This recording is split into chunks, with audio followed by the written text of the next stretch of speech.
O livro de Urântia foi entregue à humanidade por seres de altas hierarquias espirituais.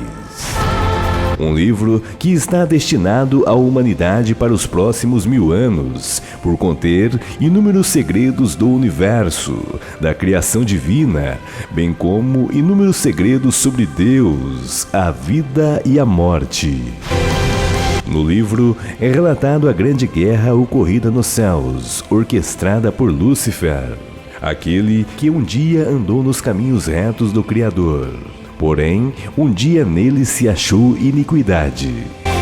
Quer saber mais sobre o que o livro de Urântia tem a dizer sobre a grande batalha ocorrida nos céus, que envolveu toda a criação divina? Este é mais um mistério que o canal do Braga irá te apresentar. Assista este vídeo até o final e surpreenda-se com os grandes mistérios revelados à humanidade por intermédio de seres de altas hierarquias espirituais. O livro de Urântia. Mas antes, dê o seu like, curta e compartilhe. Caso não seja inscrito, inscreva-se no meu canal e não se esqueça de ativar o sino de notificações para não perder nenhum vídeo interessante como este.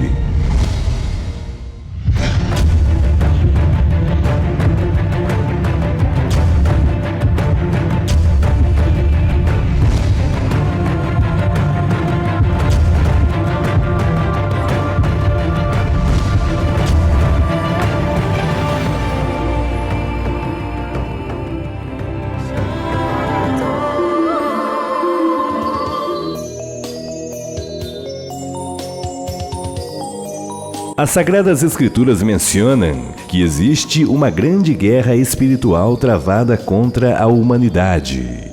De um lado, aqueles que optam por seguir os caminhos da luz, da obediência e da retidão do Pai Eterno. E do outro, aqueles que optam pela ignorância, pela desobediência das leis divinas, aderindo assim aos caminhos sombrios, o caminho das trevas. E nota-se que quando observamos as Sagradas Escrituras, nos deparamos com um cenário um tanto contraditório sobre onde teria surgido o pecado. E muitos podem até alegar que este teria surgido no céu. Porém, sabemos que no céu não entra pecado. Então, como e onde teria se originado o mal?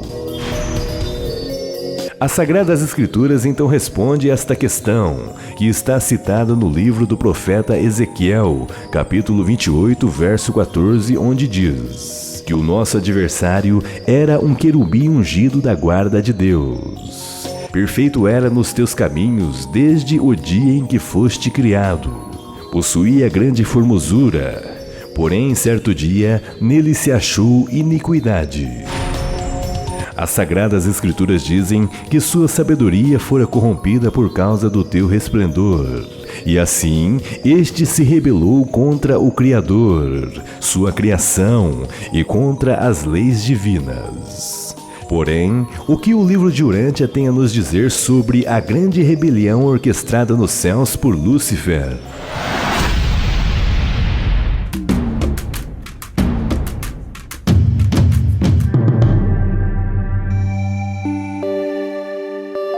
O livro de Urântia é, sem dúvidas, um dos livros mais enigmáticos e polêmicos dos últimos tempos. Um livro que possui uma linguagem bastante complexa e avançada para o nosso entendimento atual, com palavras e termos que só a humanidade futura poderá de fato compreender.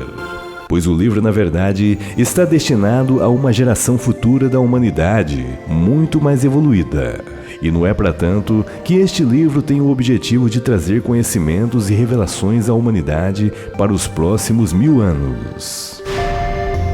É dito que inúmeras vezes no decorrer do tempo, Deus teria se utilizado de profetas, líderes, gurus, enfim, grandes homens iluminados para trazer sua mensagem à humanidade. Porém, como é descrito no livro, este conteúdo, o que seria uma mensagem divina, veio em um formato totalmente diferenciado aos paradigmas anteriores. Sendo assim, o que seria uma mensagem divina destinada ao homem através deste livro? No livro de Urântia, menciona-se em detalhes minuciosos de como teria se originado a grande rebelião luciferiana. E assim, existe a necessidade de entendermos como tudo isto aconteceu, uma vez que Deus é puramente bondade. Será que Ele teria criado o mal? Quando lemos as Sagradas Escrituras, é dito que Deus, o grande Criador, este é sem dúvidas aquele que cria todas as coisas. E se partimos do princípio deste entendimento, observamos então que Deus cria tanto o bem como o mal, pois se isto fosse diferente, Ele de fato não seria Deus. Porém, temos que compreender que o mal é na verdade a ausência do bem. E quando lemos o livro de Urântia, lá é explicado que o mal na verdade existe de uma maneira potencial, não sendo de fato algo real. Pois segundo o que é dito no livro, o mal potencial existe no tempo, e com isto, este torna-se em pecado potencial, em todos os reinos nos quais seres imperfeitos são dotados com a capacidade do livre-arbítrio. Sendo assim, podendo escolher entre suas ações, tais como o bem e o mal. No entanto, a escolha deliberada do mal torna-se em pecado, uma vez que a rejeição voluntária da verdade é o que chamamos de erro. E com isto, quando persistimos no pecado e no erro de forma consciente, então tudo isto torna-se em iniquidade. E como é dito nas Sagradas Escrituras, em nosso adversário, o querubim ungido da guarda do Senhor, nele achou-se iniquidade.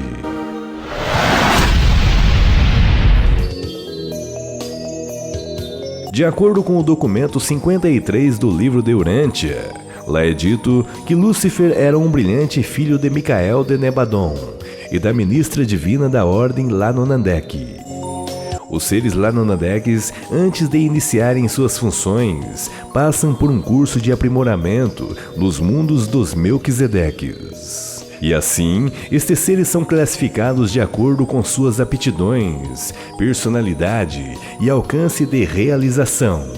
E com isto, classificados em sua hierarquia, como primários, secundários e terciários. E Lúcifer, como era brilhante, este era classificado como um Lanonandek primário da mais alta ordem hierárquica. Estes seres, conforme sua classificação, são destinados a várias funções administrativas dos universos criados por Deus. Estes são mais conhecidos como soberanos de sistemas e também como príncipes planetários. A história conta que Lúcifer havia tido experiências de serviço em muitos sistemas, e assim havia destacado como um alto conselheiro do seu grupo, distinguindo-se pela sua sabedoria, sagacidade e eficiência. Este era o número 37 da sua ordem, e quando indicado pelos Melquisedeques, este ficou entre as 100 personalidades mais capazes e brilhantes dentre um total de 700.000 de sua espécie. Porém, em determinado tempo, algo aconteceu.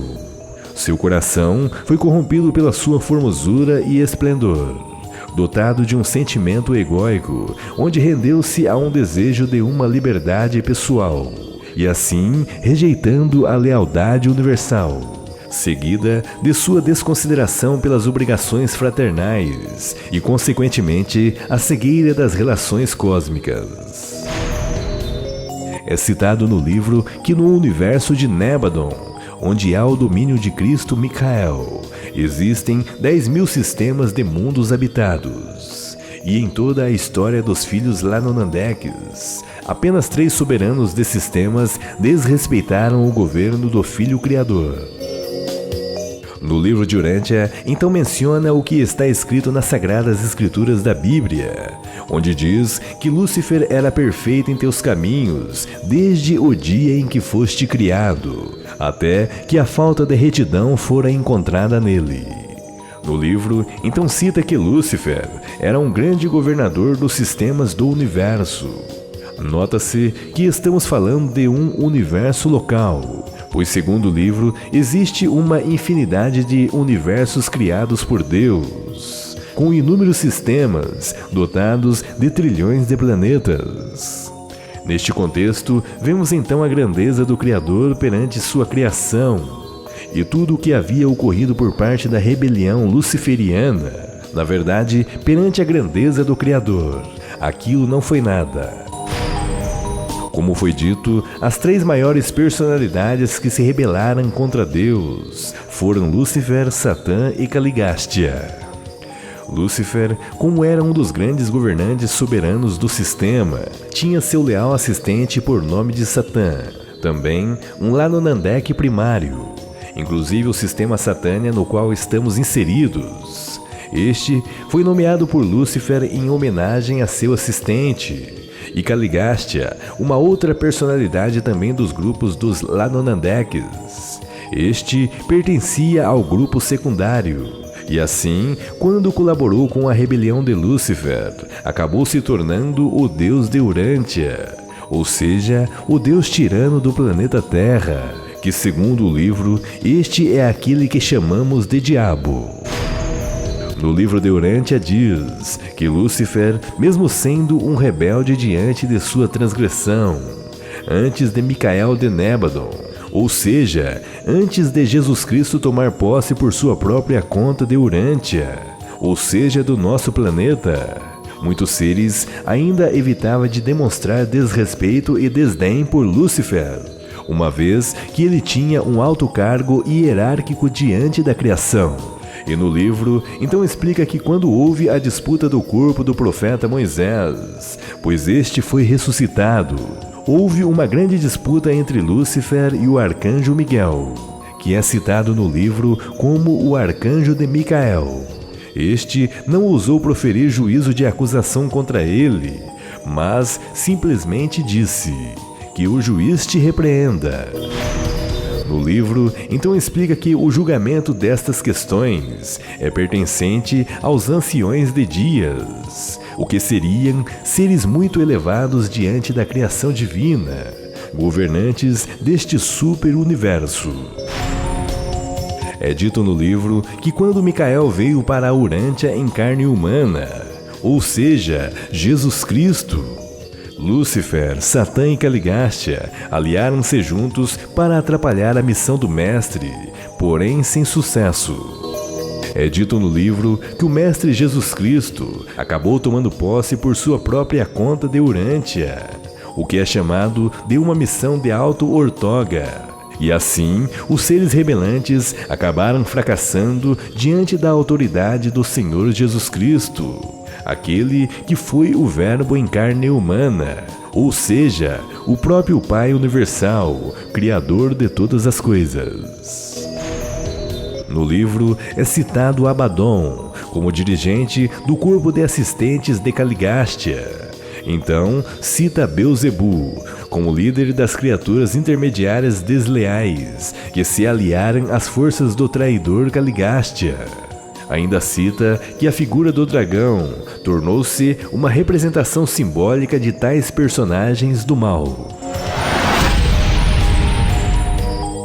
A história conta que com o triunfo da missão de Micael, ou seja, do grande Mestre Senhor Jesus Cristo, este, quando foi crucificado na cruz, acabou se tornando um vencedor contra as forças das trevas. E assim, Gabriel veio de Salvington e acorrentou o dragão, o que é citado no livro como todos os personagens rebeldes. E assim, muitos rebeldes seráficos de Jerusalém, conforme é citado nas Sagradas Escrituras da Bíblia, diz: e aos anjos que não se mantiveram em seu estado original e que deixaram a sua própria morada, ele os prendeu nas correntes seguras da obscuridade para o grande dia do julgamento.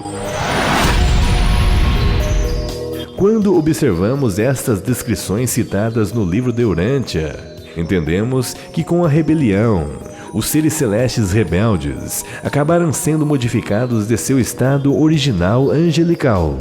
Certamente, isto explica os seres que é citado nas Sagradas Escrituras como os demônios, ou que seriam anjos caídos que se aliaram a Satanás. O livro de Urântia então começa a entrar no que seriam as causas da rebelião no céu. E lá é dito que Lúcifer e seu primeiro assistente Satã, estes haviam reinado já em Jerusalém por mais de 500 mil anos.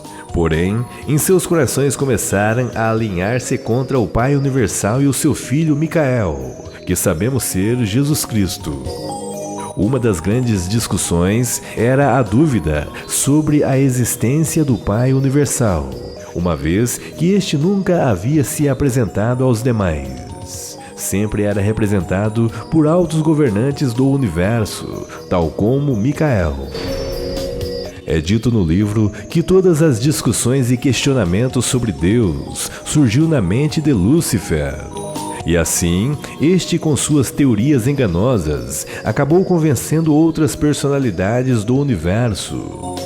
É citado no livro que Lúcifer permaneceu insatisfeito com o governo do Criador por muito tempo. Porém, os uniões dos dias em Salvington, muitos perceberam por refletividade e acabaram informando para Uversa, o que seria a capital de Orvonton, o sétimo super-universo, que algo na mente de Lúcifer não estava bem, pois o que fora percebido que em sua mente não estava em paz. Essa informação também foi encaminhada ao Filho Criador e aos pais da constelação Norlatiadec. Porém, Lúcifer sempre professava lealdade sincera aos governantes supremos, mas de maneira cada vez mais crítica, sobretudo o plano administrativo do universo. A primeira vez que Lúcifer havia demonstrado sua primeira deslealdade, manifestando assim um comportamento mais enérgico de seu descontentamento, foi quando ocorreu a visita de Gabriel a Jerusalém. Poucos dias após a proclamação aberta de Lúcifer pela liberdade, Gabriel ficou tão profundamente impressionado que teve a certeza da iminência de uma ruptura. Este foi a Edentia, ao planeta sede de Norlatiadec, conferenciar com os pais das constelações, a fim de que medidas fossem tomadas em caso de uma rebelião declarada. No livro de Urântia é dito que os motivos da rebelião luciferiana é, na verdade, dotada de uma grande complexidade, uma vez que, segundo o livro, é muito difícil apontar exatamente uma causa ou causas exatas que finalmente culminaram a rebelião. Porém, a mais contundente possível é a de que Lúcifer havia se auto-iludido por si mesmo através de seu ego, no que acabou se auto-persuadindo que a rebelião seria benéfica ao sistema, por que não ao universo. A história conta que toda esta discussão e desordem por parte de Lúcifer, aquele que um dia andara nos caminhos retos do Senhor, agora estava se debatendo contra a administração do Criador. Este, além de duvidar da existência do Pai Eterno, questionava a autoridade de Micael ser o soberano do universo de Nébadon. Ele dizia que poderia aceitar Micael como seu pai criador, porém jamais como seu Deus, nem como seu governante de direito. Lúcifer então atacou com profunda amargura o direito dos anciões de dias por interferir nos assuntos dos sistemas e universos locais. A esses governantes, ele os denunciou como tiranos e usurpadores. Ele afirmou a seus seguidores que os anciões de dias, nenhum deles poderia fazer algo para interferir na operação da conquista de um governo autônomo, desde que anjos e homens tivessem a coragem para afirmar a si próprios, como de modo ousado, a reclamação de seus direitos. Ele argumentou que os executores dos anciões de dias poderiam ser impedidos de funcionar nos sistemas locais. Para tanto, bastava que os seres nativos afirmassem sua independência. Ele dizia que a imortalidade era inerente às personalidades do sistema, uma coisa que seria natural e automática. Quanto à ressurreição, todos os seres viveriam eternamente, se não fossem os atos arbitrários e injustos dos executores, a mando dos anciões de dias. Lúcifer era contra o plano universal de aperfeiçoamento dos ascendentes mortais. Ele dizia que era desnecessário demandar tanta energia na preparação de mortais ascendentes. Ele dizia que isto era sem ética. Ele então dizia que os finalitores haviam sido corrompidos por excesso de disciplina e que preparar mortais para um destino desconhecido, o que seria a volta para a casa do Pai, era tudo uma ficção. Além destes que citei, existem inúmeros argumentos de Lúcifer em seu manifesto. É citado no livro que este declarou sua liberdade, desencadeando sua orgia de trevas e de morte. A história conta que o manifesto de Lúcifer foi emitido no conclave anual de Satânia, realizado no Mar de Cristal, em presença das hostes reunidas em Jerusalém, no último dia do ano, cerca de 200 mil anos atrás no tempo de Urântia. Porém, é citado no livro que a Lúcifer e a todos os seus seguidores foi oferecida desde longa data a oportunidade clara de arrependimento. Lúcifer poderia ter voltado atrás de sua decisão e assim voltar-se aos braços do Pai. Porém, o seu orgulho era muito grande. Ele jamais poderia se humilhar diante do Eterno, pois o seu coração estava corrompido pelo engano. No livro, então é dito que alguns de seus subordinados aceitaram a proposta de arrependimento e assim alcançaram a misericórdia oferecida. Porém, Lúcifer e os demais rebeldes acabaram por desprezar a misericórdia do Filho Criador, rejeitando a verdade com desprezo e desdém. O resultado foi o que é dito nas Sagradas Escrituras: e houve guerra nos céus. A guerra ocorrida nos céus, na verdade, não foi uma guerra física como acontece no planeta Urântia, mas foi uma guerra espiritual. É citado no livro que o arcanjo Miguel, ou o que podemos dizer, que Micael de Nébadon, ou seja, Jesus Cristo, acabou tendo uma luta travada, na qual Miguel batalhava contra o dragão, e batalhava o dragão e seus anjos contra Micael, porém não prevaleceram, nem mais o seu lugar se achou nos céus.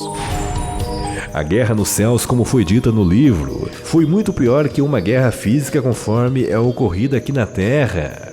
Esta foi terrível e real. Ainda que não tenha havido uma demonstração das barbáries tão características das guerras físicas ocorridas nos mundos imaturos, a guerra espiritual, na verdade, foi ainda mais mortal, pois esta, diferente da guerra física que compromete a vida material, a guerra ocorrida nos céus, uma guerra espiritual, comprometia a vida eterna, o que na verdade é muito pior que uma guerra material. A história conta que 1/3 de todos os querubins que haviam em Jerusalém, ligado aos anjos administradores, foi perdido nesta peleja, juntamente com os seus serafins desleais. Conta o livro que a maior perda ocorreu nas fileiras angélicas, e assim a maior parte das ordens inferiores de inteligência envolveu-se em deslealdade. Muitas criaturas, além destas citadas, um grande número de criaturas intermediárias também veio aliar-se juntamente à causa de Lúcifer. É dito que 95% dos filhos materiais que haviam em Urântia foram perdidos e corrompidos pelas trevas. Muitos conhecimentos que ao homem não deveria ter fora ensinado, bem como magias, sortilégios, encantamentos, feitiçarias, enfim, todo o tipo de imundície do lado das trevas foram entregues ao homem. Afinal de contas, Lúcifer é tido como o portador da luz, a luz do conhecimento. Então, muitas regras divinas foram quebradas, bem como experimentos genéticos não autorizados pelas altas hierarquias espirituais acabaram sendo efetuadas de maneira desleal. A imoralidade fora implantada na humanidade, tanto física como espiritual. Afinal de contas, as trevas querem a sua parte. A história conta que a auto-ortoga de Micael, ou seja, a vontade própria do Mestre Jesus em ajudar a humanidade, em vista de seu amor incondicional por nossas almas. Este então veio à Terra, a fim de resgatar almas para o lado da luz, uma vez que o mundo jaz no maligno. Se não fosse Jesus Cristo se entregar no Calvário em seu ato de sacrifício pelos seus, todos nós estaríamos perdidos, sem redenção, pois nada poderia nos tirar do cativeiro das trevas, do cativeiro do engano. E como é citado no livro, o fim da rebelião luciferiana só acabou quando o Mestre, em sua infinita bondade, entrou em cena a fim de nos socorrer do grande perigo que todos estávamos a enfrentar. Sem Jesus, a verdadeira luz que alumia os cantos escuros do universo, hoje estaríamos em um mundo sem lei, um mundo sem regras, um mundo sem a justiça divina, um mundo onde a desordem reina e o sofrimento impera. Estaríamos sendo escravizados por seres das trevas, que nenhuma piedade têm pela criação, nem respeito pelas leis divinas, uma vez que estaríamos todos perdidos sem o amor de Deus. E sabemos que sem o amor de Deus em nossas vidas, estaríamos vivendo em um mundo terrível. Se você acha que o mundo que vivemos é terrível, imagine este mundo sem o amor de Cristo, onde criaturas experienciais estariam reinando junto aos homens. Seres animalescos e terríveis sucumbiriam à humanidade na imoralidade, na injustiça, na impiedade. Estaríamos nas mãos de seres demoníacos, em posse daqueles que nada têm do amor do Pai Universal. Então, o mundo que vivemos hoje tem as suas intempéries, longe disto se tornar o paraíso. Afinal de contas, aqui não tem este objetivo, pois este é um mundo de expiação. Este possui suas desigualdades e, enfim, os grandes problemas que enfrentamos. Porém, se o mundo ainda tem uma certa paz, um certo equilíbrio, pode ter a certeza, tudo isto se deu por conta do Mestre Jesus Cristo, pois o caos seria muito maior. Jesus Cristo nos amou e se entregou ao sofrimento, tornando-se em carne, a experienciar a vida que todos nós mortais temos que enfrentar. Toda honra e toda glória ao grande Mestre, o Verbo que se fez carne e habitou entre nós, aquele que é a imagem visível do Deus invisível que Lúcifer tanto duvidou. O livro de Urântia então diz que hoje a situação atual perante a rebelião causada foi que a misericórdia fora oferecida aos seres rebeldes. Afinal de contas, Deus é amor. E, logicamente, se estes seres se arrependessem de seus pecados, certamente teriam sido perdoados. Porém, estes seres trevosos afastaram tanto do amor de Deus, do amor do Pai Universal, que se tornaram criaturas ausentes de arrependimento. É dito no livro que nenhum destes líderes aceitou a oferta misericordiosa do Criador.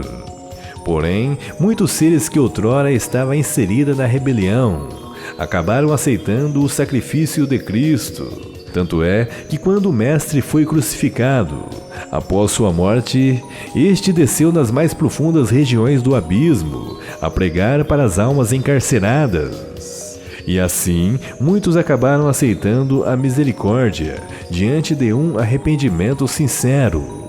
Tudo isso aconteceu então quando o Mestre ressuscitou. Muitos seres foram reabilitados a estarem novamente na presença da luz do Criador. Quanto aos líderes e demais seres que não se arrependeram, estão presos em um local que, segundo o livro, se chama o Mundo do Pai em Jerusalém, onde devem ser mantidos até que as cortes de Uversa, a capital de Orvonton, do 7 superuniverso, tomem alguma decisão sobre este caso. e assim aguardam para o grande julgamento do juízo final. Porém, muitos seres, quando julgados, serão extintos de sua existência. Afinal de contas, não possuem a capacidade de arrepender-se. É dito no livro que o nome do caso deste confronto é chamado de Gabriel versus Lúcifer. Porém, no livro de Urântia, existem uma infinidade de detalhes quanto a esta guerra, ocorrida nos mais altos patamares da hierarquia celestial. É claro que muitos seres trevosos foram aprisionados, porém, muitas criaturas acabam aderindo aos caminhos do erro, os caminhos do engano, e assim se aliando aos propósitos de nosso adversário. Uma vez que o caos instaurado na rebelião ocasionou diversos problemas espirituais. E sabemos que geneticamente a humanidade está corrompida, tanto de forma física como espiritual. Pois existem duas raças a atuar neste mundo: os filhos de Adão, o que seriam os filhos de Deus, e também a raça caimita, os filhos das trevas. Porém, muitos seres das trevas que acabam ficando neste planeta acabam interferindo na vida dos mortais da Terra, pois muitos seres trevosos estão ao nosso derredor, à espera da legalidade, para que assim possam atuar em nossas vidas. E essa atuação ocorre quando distanciamo-nos do amor de Cristo. E não obstante a rebelião de Lúcifer tenha sido encerrada, alguns encarcerados para o grande julgamento final. No entanto, a batalha espiritual persiste, uma vez que somos seres imperfeitos, seres em evolução, em posse do livre-arbítrio.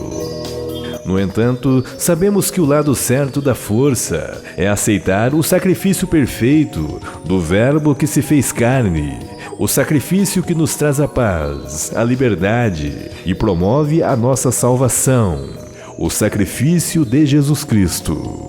Aceite-o enquanto é tempo. Eu tomei por liberdade de resumir todos estes acontecimentos, devido à complexidade das informações contidas no livro. Afinal de contas, segundo o que é descrito nestes documentos, só a humanidade futura poderá de fato compreender as revelações contidas no livro. Um livro que está destinado à humanidade para os próximos 1000 anos. Este certamente chegou a nós por autorização de Micael de Nébadon, Jesus Cristo.